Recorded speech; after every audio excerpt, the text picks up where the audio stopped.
भाई अगर मैं बोलूं कि 200 MP कैमरा इस 50 MP कैमरा से बेकार फोटो ले सकता है, तुम बोलेगा भाई पागल है क्या, 200 MP 50 MP को हरा देगा।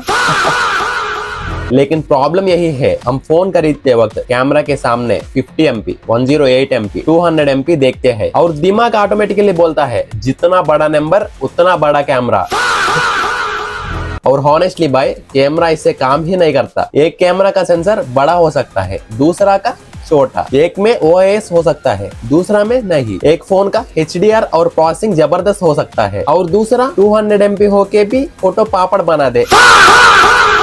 तो आज मैं तुम्हें कोई बेस्ट कैमरा फोन नहीं बताऊंगा, मैं तुम्हें कैमरा को जज करना सिखाऊंगा। सेंसर साइज क्या करता है, OIS एक्चुअली कितना इंपॉर्टेंट है, HDR का असली काम क्या है, ISP फोटो को कैसे चेंज करता है, पोर्ट्रेट में असली क्वालिटी कैसे पकड़नी है। वीडियो के एंड में तुम मेगापिक्सल नहीं कैमरा का असली क्वालिटी देखोगी।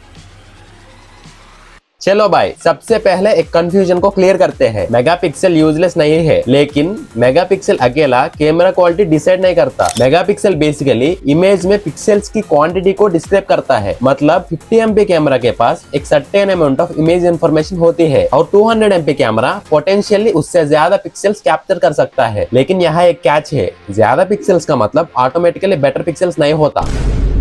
सिंपल एग्जांपल, मान लो तुम्हारे पास दो रेस्टोरेंट है। एक रेस्टोरेंट के मेन्यू में 200 डिशेस है, दूसरे में सिर्फ 50 डिशेस। क्या 200 डिशेस वाला रेस्टोरेंट एक्चुअली बेटर है? नहीं ना।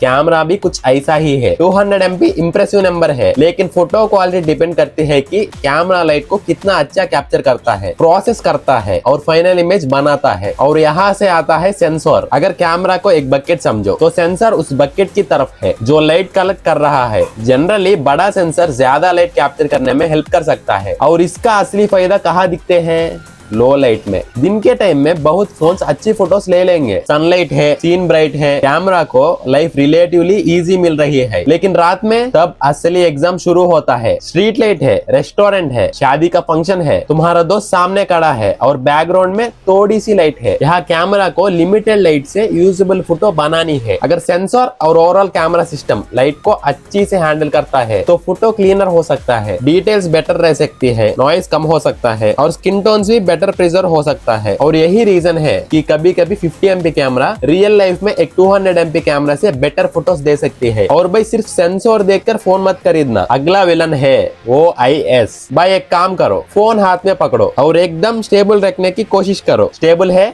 नहीं, मेरा भी नहीं, हम इंसान है, ट्राइपॉड नहीं। और लो लाइट में ये प्रॉब्लम और बढ़ जाती है। OIS यानी optical image stabilisation camera movement को कॉम्पनसेट करने में हेल्प करता है। Practical benefit, hand held photography में स्पेशली लो लाइट सिचुएशंस में कैमरा शेक से होने वाले ब्लर को रिड्यूस करने में हेल्प मिल सकती है। और तुम रात को फोटो ले रहे हो और हाथ थोड़ा सा हिल गया, OIS तुम्हारी मदद कर सकता है। लेकिन एक चीज समझ लो, OIS कोई मैजिक शील्ड नहीं है। अगर तुम फोन लेकर भाग रहे हो और सामने वाला भी भाग रहा है तो OIS बोलेगा भाई मेरा भी लिमिट्स है।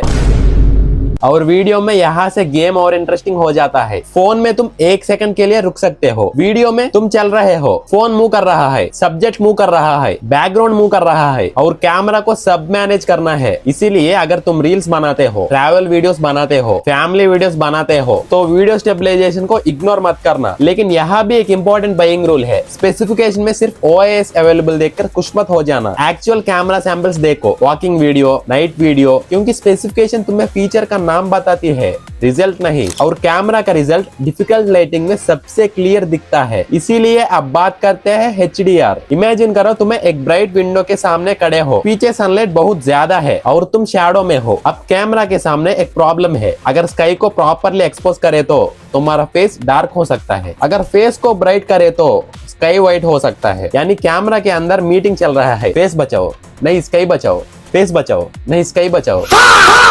HDR का पर्पस डिफिकल्ट लाइटिंग सिचुएशंस में ब्राइट और डार्क एरियाज की डिटेलिंग्स को बेटर बैलेंस करना है। इसीलिए HDR वाले फोटो में स्काई में डिटेल रहे, फेस विजिबल रहे, शैडोज कंप्लीटली ब्लैक ना हो और हाइलाइट्स कंप्लीटली व्हाइट ना हो। लेकिन यहाँ भी एक कैच है भाई, ओवर प्रोसेसिंग अच्छी फोटोग्राफी नहीं होती। कभी कभी फोन HDR को इतना एग्रेसिवली यूज करता है कि फोटो देखकर लगता है भाई ये मेरी फोटो या नेटफ्लिक्स की पोस्टर।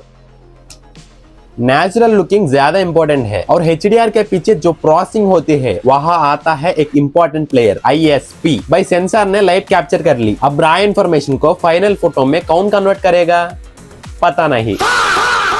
यहाँ इमेज प्रोसेसिंग का रोल आता है और ISP यानी इमेज सिग्नल प्रोसेसर इस प्रोसेसिंग पाइपलाइन का इंपॉर्टेंट पार्ट हो सकता है। दो फोन्स के कैमरास का हार्डवेयर सिमिलर हो सकता है लेकिन फाइनल फोटोज अलग दिख सकती है। एक phone natural skin, good highlights, controlled sharping, better noise handling. दूसरा स्किन को इतना स्मूथ करेगा तुम फोटो देखकर बोलोगे भाई मेरा स्किन इतना क्लीन तो मेरे शादी में भी नहीं थी। इसीलिए कैमरा क्वालिटी में हार्डवेयर के साथ सॉफ्टवेयर और प्रोसेसिंग भी बहुत इंपॉर्टेंट है और इसी वजह से कैमरा रिव्यू करते वक्त सिर्फ सेंसर का नाम मत देखो, फोटोज देखो, कलर्स देखो, स्किन टोन्स देखो, नाइट शॉट्स देखो, HDR देखो और फिर पोर्ट्रेट। भाई पोर्ट्रेट मोड का नाम सुनते ही हम क्या देखते हैं? Subject sharp, background blur. वाह DSLR। नहीं भाई थोड़ा रुक जाओ, असली टेस्ट बैकग्राउंड ब्लर नहीं है, असली टेस्ट है एज डिटेक्शन। सब्जेक्ट के बाल है, चश्मा है, हाथ है, कपड़े है, बैकग्राउंड कॉम्प्लिकेटेड है। अब फोन को डिसाइड करना है ये इंसान है और ये बैकग्राउंड है, और कभी कभी फोन डिसाइड करता है, मुझे नहीं पता भाई।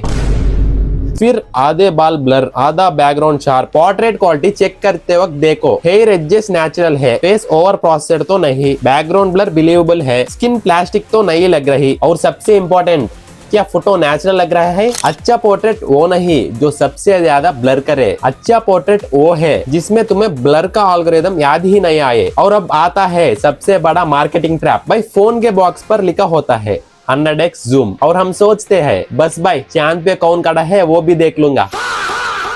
लेकिन जूम का नाम बड़ा होने से एक्चुअल डिटेल बड़ी नहीं हो जाती। सिंपल एग्जांपल, तुम एक फोटो लेते हो, उसमें तुम्हारा दोस्त बहुत दूर खड़ा है, अब तुम उस फोटो को क्रॉप करके दोस्त को बड़ा कर देते हो, क्या नए डिटेल्स मैच के लिए आ गई? नहीं, एग्जिस्टिंग इमेज को बड़ा कर दिया। इसीलिए ऑप्टिकल जूम और क्रॉप बेस्ड डिजिटल जूम में डिफरेंस समझाना जरूरी है। Dedicated telephoto camera actual scene को क्लोजर कैप्चर करने में हेल्प कर सकता है। डिजिटल जूम या क्रॉप में फोन एग्जिस्टिंग इंफॉर्मेशन को एनलॉज करता है। इसीलिए फोन खरीदते वक्त 100x देख के इम्प्रेस मत होना। इंस्टेड देखो 1x कैसे है, 2x कैसे है, 3x, 5x, लो लाइट जूम कैसा है, वही तुम्हारी रियल कैमरा क्वालिटी है। फाइनली भाई ये 7 चीज याद रखना। Number 1 sensor, number 2 OIS, number 3 HDR, number 4 processing ISP, number 5 portrait, number 6 video stabilisation, number 7 zoom, और सबसे लास्ट में मेगापिक्सल। मेगापिक्सल को इग्नोर नहीं करना, बस उसको कैमरा का किंग मत बनाना। वो टीम का सिर्फ एक प्लेयर है। तो भाई अगली बार जब कोई बोले इसमें 200 MP है, कैमरा तो जबरदस्त होगा, तुम बस उसे बोलो भाई सेंसर दिखा। और अगर तुम्हें ये वीडियो यूजफुल लगा तो हमारे चैनल को सब्सक्राइब कर देना, क्योंकि हर हफ्ते ऐसी इन्फॉर्मेशन वीडियो आती रहती है। अब कमेंट्स में बताओ तुम्हारे हिसाब से कैमरा फोन में सबसे इम्पोर्टेंट क्या है, सेंसर, OIS, प्रोसेसिंग या जूम। और अगर तुम्हारा कोई दोस्त अभी फोन खरीदने वाले है, सिर्फ मेगापिक्सल देख रहा है, ये वीडियो उसको भेज देना। मैं मिलते हूँ नेक्स्ट वीडियो में। Until then take care, stay safe, bye bye. एक मिनट, लाइक कर दिया?